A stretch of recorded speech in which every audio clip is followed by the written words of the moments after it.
Good evening. Welcome to South Asia Newsline. I'm Yeshi Johnson. Here are the top stories we are tracking for you on Wednesday, the 21st of July.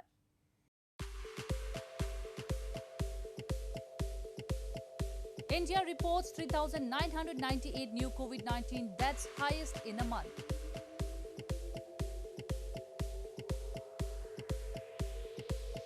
Taliban sought prisoner release. UN blacklisted names removed, says Afghan leader Atta Mohammad Noor.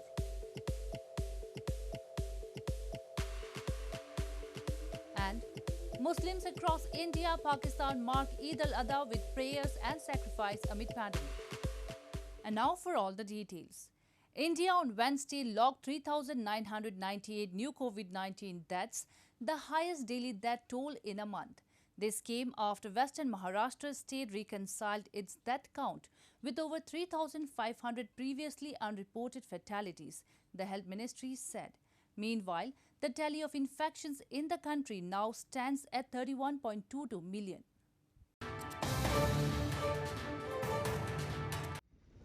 India on Wednesday reported 3,998 new COVID-19 deaths, the highest death toll recorded since June 12 after the western state of Maharashtra reconciled its death count with 3,509 previously unreported fatalities, the Health Ministry said. The ministry did not give a reason, but authorities have in the past attributed other instances of deaths going unreported to administrative errors. The South Asian nation's tally of infections now stands at 31.22 million, with a death toll of 418,480 according to the official data. Meanwhile, opposition parties have slammed the central government over its remarks in the parliament on Tuesday that no death due to lack of oxygen were specifically reported. The government, however, said there was unprecedented surge in demand of medical oxygen during the second wave of COVID-19. अभी थोड़े दिनों बाद ये भी कह देंगे कि corona तो आया ही नहीं, पेंडेमिक तो था ही नहीं। अगर ऑक्सीजन की कमी नहीं थी, ऑक्सीजन से डेथ नहीं हुई, तो बार बार हर रोज़ दिल्ली के अंदर ही हाई कोर्ट में एक के बाद एक हॉस्पिटल जा रहे थे, रोज़ कह रहे थे कि भाई लोग ऑक्सीजन की कमी है, ऑक्सीजन की कमी से लोग डेथ हो रही है। India's daily cases have fallen to 4-month lows after the second wave that crippled the healthcare system. But experts have warned the authorities against swiftly reopening cities and voiced concerns over crowding at tourist sites. In news from Pakistan, hospitals in Pakistan's largest city, Karachi, have been forced to refuse admission to new patients after reaching capacity amid an alarming surge in cases of coronavirus Delta variant, reports suggest. Health authorities have warned that the Eid holiday and upcoming elections in Pakistan-administered Kashmir could prove to be super spreader events. The spread of the coronavirus Delta variant is reaching alarming levels in Pakistan's largest city, Karachi, overwhelming public and some private sector hospitals, which are reaching capacity and have started refusing patients, medical officials said on Tuesday.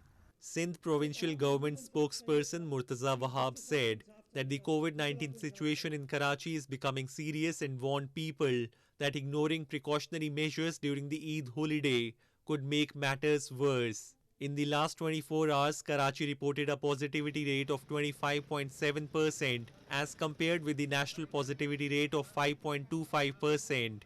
Pakistan, as of Wednesday, reported 996,451 confirmed cases of coronavirus, with 22,888 deaths so far. Health authorities have warned the Muslim holiday and upcoming elections in Pakistan-administered Kashmir on July 25 could prove to be super spreader events, as government and opposition are busy holding big public gatherings.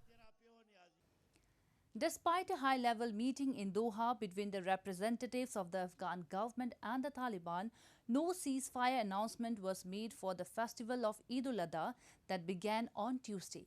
Afghan politician Atta Mohammad Noor, who attended the two-day negotiations with the Taliban delegation, said the insurgent group has demanded release of more prisoners and removal of names of its leader from UN blacklist as trust-building measure.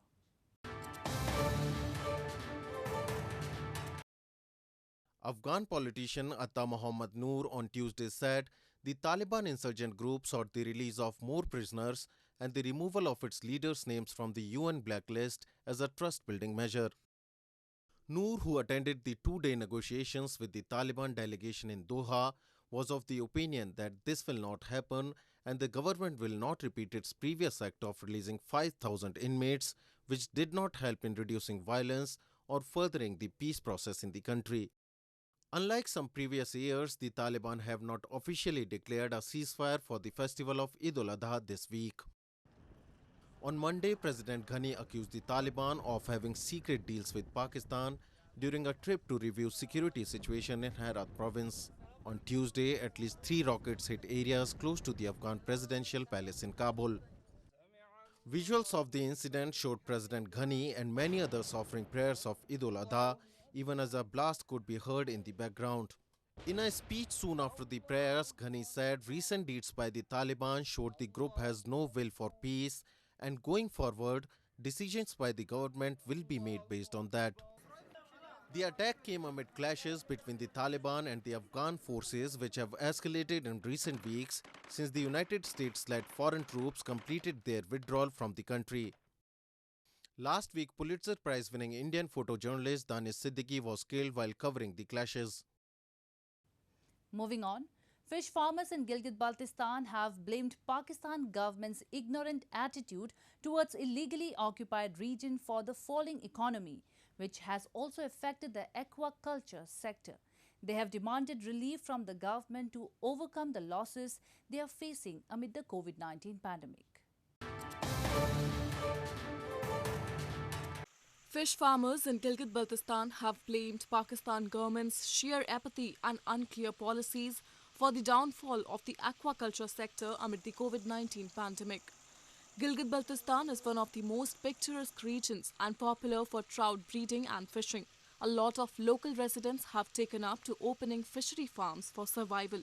They have demanded for relief and assistance from the authorities to overcome losses they are facing amid the pandemic, but blamed government was not ready to take any interest. तकरीबन 100 के करीब fish farms है। इस वक्त सूरत हाल देखी जाए तो Covid की वजह से सूरत हाल बहुत गंभीर है। फिश फार्मर्स लूज में जा रहे हो, उनकी से मुलाजिम की सैलरी फीड वगैरह, और दूसरी बात ये प्रोडक्ट दिख नहीं रहे, तो इस वजह से काफ़ी सारे मुश्किलात का सामना है। हुकूमत को चाहिए कि बर वक्त कोई इक़दाम करें। Gilgit-Baltistan, originally a part of India's Jammu and Kashmir, was illegally annexed by Pakistan 7 decades ago. Locals blame Islamabad's indifferent attitude towards the region has affected all sections of the society. In news from Nepal, as Nepal's new Prime Minister Sher Bahadur Deuba begins consultations to expand his 5-member cabinet, discussions among several parties that supported him during the confidence vote in parliament has intensified. Deuba and Communist Party of Nepal Maoist Centre Chair Pushpa Kamal Dahal met on Tuesday and discussed the common minimum program for the coalition government.